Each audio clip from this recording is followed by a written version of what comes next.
Let's go! Hello, this is Romley Broad for EA Sports Football World.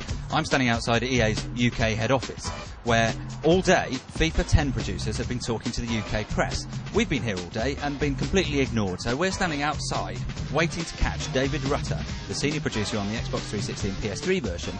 We're going to wait for him to get in his taxi to Heathrow.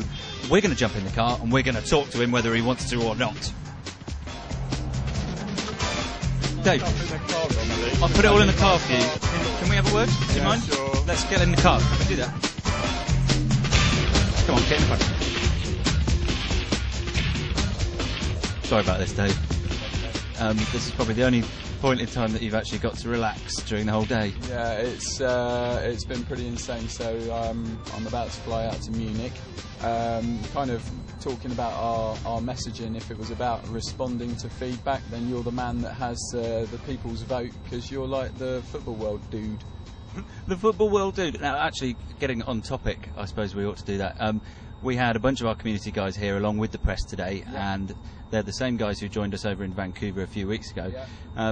What you've been talking about today is responding and innovating and refining the gameplay, sort of things we've heard a bit about before already. What can you say about our community guys? There was one thing in particular that they fed in and that you were able to talk about today. Yeah, so just to put a bit of context around why they were there, I think you and I both agreed it would be beneficial to have them come along to kind of continue the relationship with the community guys, and it's not normal practice for EA to do that, and we've been pushing quite hard, both of us, to get that done. And in fact, a number of the real press were commenting on, it's a bit weird you having like fans of the game here, and the reason we get the fans of the game there is that professional journalists don't always have as much expert knowledge on the games that we're making and what kind of matters most to the fans of the game. So you know, one of our big mantras is you respond to feedback, and we're trying to do as much of that as possible. Getting them to play the game is one thing. I kind of leaked a couple of little things that we're talking about, one of which is the fact that we've got quick free kick taker and movement of wall in the game this year, to be able to kind of let people do that. I know it's something that mattered a lot to people, so when the community guys were over in Vancouver, they asked if it would be possible for us to get that in, and it was on our list earlier in the year, but we didn't get around to doing it. So Gary and Aaron kind of went away scratching their heads about how they could get it done, and a couple of days later it was in. Yeah, one of the other things that was big on the agenda, of course, was Manager Mode today. What have you been telling people today? I guess for me, there's a couple of things that are really important to do well in a manager game. One of them is to make sure the match results are realistic. So this year, our simulation engine in Manager Mode is a lot higher fidelity, for want of a better word. We're really focusing in on things like the individual players and their strengths and weaknesses, you know, as they would be in a real match. How they're combining with the other players on the pitch, the strengths of those lines, so like your defensive line, your midfield line and your attacking line, how they're working together against the other team, and the matches are being calculated on a per minute basis, so the calculations that are going on there are kind of a lot more in-depth and a lot more detail. We found that our results and our league tables are a lot more realistic this year, so that's one part. Actually, talking about realism, there was something you flashed up in your presentation involving Kaka, right? Yeah, so the next kind of thing we were talking about was transfers. So the first thing's making good match results, and the second thing's making authentic transfers. And we really wanted to do a lot of work on that this year, so we have done. And we actually had happen in a game at work the other day. Kaka moved to Real Madrid for, I think it was 74 million? I can't remember, dollars. Which, when you kind of look at the price he went for in real life, sounds kind of realistic. So I wanted to show people that, you know, we were actually telling the truth.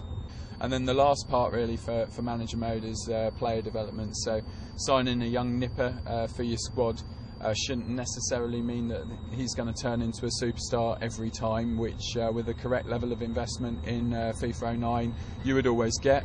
And you know, we wanted to make that slightly more realistic, and have done a lot of work on that today. One of the other things that was big on the agenda today was the 360 dribbling and physical play systems you got. Can you tell us any more about that? I mean, I think we've done a lot of talking about the specifics of it and how it works. I was lucky enough to spend a lot of time today with a lot of journalists who'd just played the game, some of them for the first time since that EU showcase event at the Emirates. I'm pleased that the journalists that played the game and the community guys again said that what it does is it injects a lot of fluidity in the motion of the players. You really feel like you're properly in control of them. I know that the community guys who played it recently in Vancouver are kind of cursing me at the moment because they've gone back to play FIFA 09 and kind of hate it now. I still enjoy it. Oh, but this is Stevie. I'll just talk to Stevie. Stevie, I'm interviewing Dave Rutter as we speak. What do you want? First of all, what the is going on? We won't be able to use that bit then. Right. Sorry, carry on. Ask Dave Rutter, why in Kingdom Come does he refuse to appear? Does he do an interview with Romney Broad, but refuse to do an interview with me? What he just said was, why do you do an interview with me, but you refuse to do an interview with him? I don't refuse to do interviews with him. He just has to be in the same place as me generally. I could do one over the phone, but it won't make great viewing. No, it's true, Stevie. I'm going to have to call you back. Maybe you can have a chat with him afterwards. Okay, fine. All right, I'll speak to you in a bit.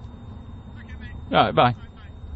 One thing that certainly didn't ruin anyone's day, because I spoke to people afterwards and they had huge Cheshire Cat grins on their face, was the practice arena. Yeah, so as a byproduct, for want of a better word, of what we've been doing with our practice arena, being able to adjust the number of outfield players so you can kind of practice being against a kind of higher pressure team. We've allowed people to drop down to a small number of outfield players, like 2v2, and a kind of exclusive that we've announced as well is the fact that it's multiplayer, so you can have multiple human control players in a short-handed game. One of the other brilliant things, of course, is something you just revealed today, which is customisable set pieces. Tell us more. Yeah, so it's quite cool. What we wanted to do was improve set pieces this year, and so we wrote a tool to allow us to do that, and it was so cracking that we wanted to give people the ability to do it in the game. So based on the kind of quadrants in front of goal and to the side of the area, you kind of select it, you select players and then record their movements, edit them, redo it over and over again however many times you want. You can play it back and test it, and when you're kind of happy you can assign it to a D-pad direction, and then you can have up to 4 directions per quadrant, and you end up with 32 in total to choose from based on those quadrants. And then in a game you can kind of set it off whenever you want and surprise your opponent. We're still debating whether or not we should let people use them in online play, because you know, I'm fully aware of some of the griefing that's been going on to do with custom set piece, custom team tactics, and I don't want to upset the apple cart again. Well, I better let you get out of the plane in a minute. You're going to need to get your bags, get your thoughts in gear. I think you need to phone your wife, sort some things out. Yeah. Let's wrap this up and let you get on your way. We look forward to your video blog, by the way. Don't forget to send it to us. Yeah, as soon as I can get some internet access, I'll do that.